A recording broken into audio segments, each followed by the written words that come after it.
Shedeur Sanders' preseason debut put a bright spotlight on a rookie who slid shockingly far in the draft, and the Browns' subsequent handling of him has felt to many fans like a cold water splash. But underneath the frustration are two overlapping realities: coaching prudence and political optics. Those two forces don't always agree, and the tension between them explains why Stefanski's staff is treading carefully even after a strong half-game performance. First, let's be brutally clear about what Sanders accomplished on the field. For a player with virtually no first-team reps, he looked composed, made accurate throws in the short and intermediate game, showed the ability to extend plays with his feet, and avoided turnovers.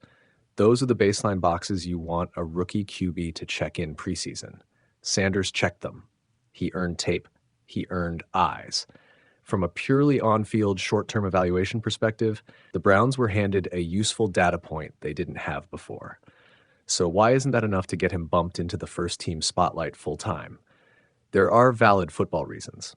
Kevin Stefanski runs a mature, conservative offense that emphasizes timing, pre-snap processing, and pocket mechanics. The playbook is deep, and the margin for rookie misreads can be high if a young QB hasn't absorbed the verbiage, protections, and subtle route adjustments. The staff's default approach is to prioritize consistent execution with veterans over transactional reactions to a single preseason half.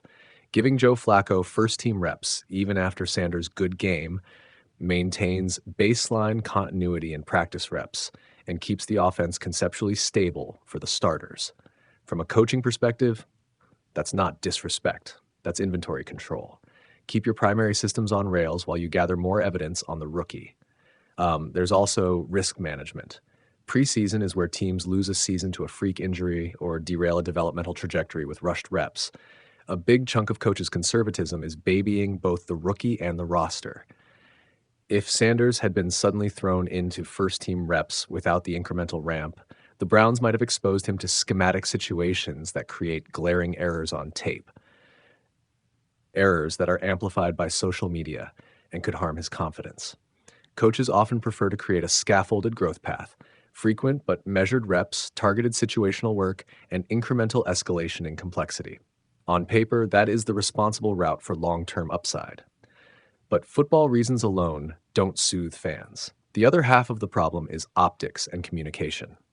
In today's media ecosystem, where social video clips, hot takes, and narrative momentum can materially shift public perception and even influence front office sentiment, how you manage perception matters. The Browns praised Sanders publicly after the game, but their follow-through in practice, reps, and depth chart posture read to many as tepid. Fans heard praise and saw a lack of immediate promotion. Cognitive dissonance followed. If you tell a crowd that a rookie put pressure on the QB room and then proceed to bury him in drills, you create the impression that either the praise was performative or the coaches are stubborn. That's how disrespect narratives get traction. There's also a human element. Shedeur's family, brand, and the draft slide story make him an emotional lightning rod. Anything the Browns do or don't do becomes amplified. That complicates internal decision-making. Coaches must evaluate without being swayed by external clamor, but they also must manage locker room fairness and the potential sense of injustice among teammates. Favoring a rookie too quickly can create resentment. Ignoring a clearly promising player can alienate fans and reduce confidence in the staff. It's a narrow road. So what should the Browns actually do next to balance prudence and optics? A few tactical recommendations. 1.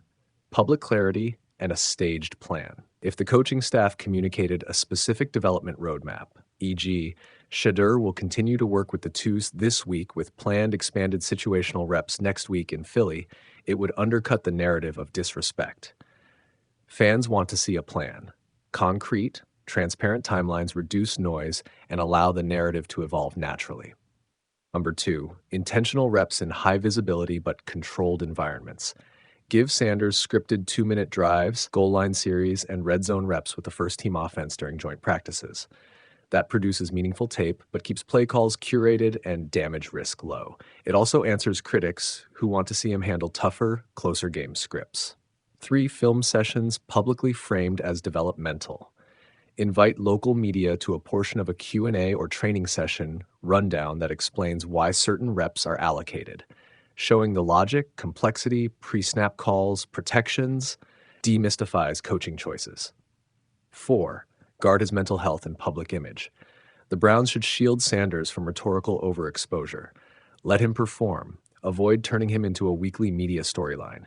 That protects him from the pressure cooker that led to his draft slide in the first place. 5. Keep evaluation honest. If Sanders continues to outperform in reps and preseason moments, don't let institutional inertia win. The roster and depth chart decisions should bend to performance evidence, not hierarchy. What are the stakes? For the Browns, it's not just about picking a QB, it's about credibility. If they mishandle Sanders, either by running him out too soon or by clamp down conservatism that ignores clear upside, they undermine trust in player development and fan faith.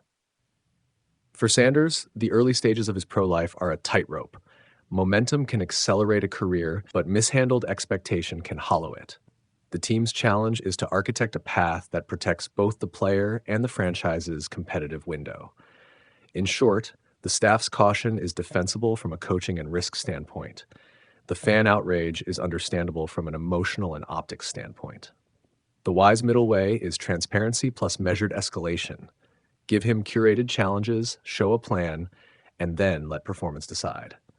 If the Browns do that, the noise dies down and the football verdict becomes clearer. If they don't, the disrespect narrative will stick, and that's a loss regardless of who wins the Week 1 quarterback job. Cleveland's handling of Shedeur Sanders after his breakout preseason debut has turned from cautious coaching to outright frustration for many Browns fans. After the rookie's impressive 14 for 23, 138-yard outing with 2 touchdowns against the Carolina Panthers, supporters expected the team to ride the momentum and at least reward him with more first-team looks in practice. Instead, Monday's depth chart shuffle, with Joe Flacco back with the starters, while Sanders and Dillon Gabriel rotated with the second and third string units, felt like another gut punch to a fan base already suspicious of the front office's QB logic. On the surface, Kevin Stefanski's comments were measured and sensible. The way Shedeur played the offense, the way he operated, all things will move forward as we continue to practice and focus on all of our guys, development, and getting these guys ready to play a full season. But language meant to calm often has the opposite effect when expectations are high.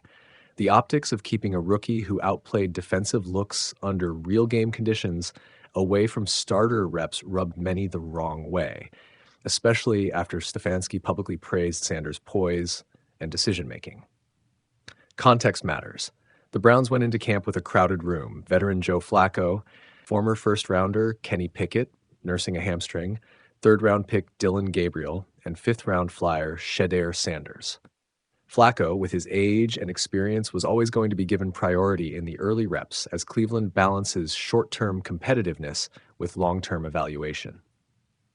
The team also reportedly plans to treat joint practices with Philadelphia as starter-heavy sessions, which explains some of the rep distribution. Still, fans point to Sanders' game tape, 2 clean TD drives, a 111.9 passer rating in his limited action, mobility that created first downs, and ask, why not accelerate his development with the first offense? Players in the building notice, and the positive reaction to Sanders' debut wasn't limited to social media. Jerry Jeudy called him a great quarterback with a bright future, and ESPN coverage highlighted his quick processing and accuracy under pressure. Even the local beat followed up with practice notes, confirming Sanders took the most reps out of the 4 quarterbacks on Monday, a detail that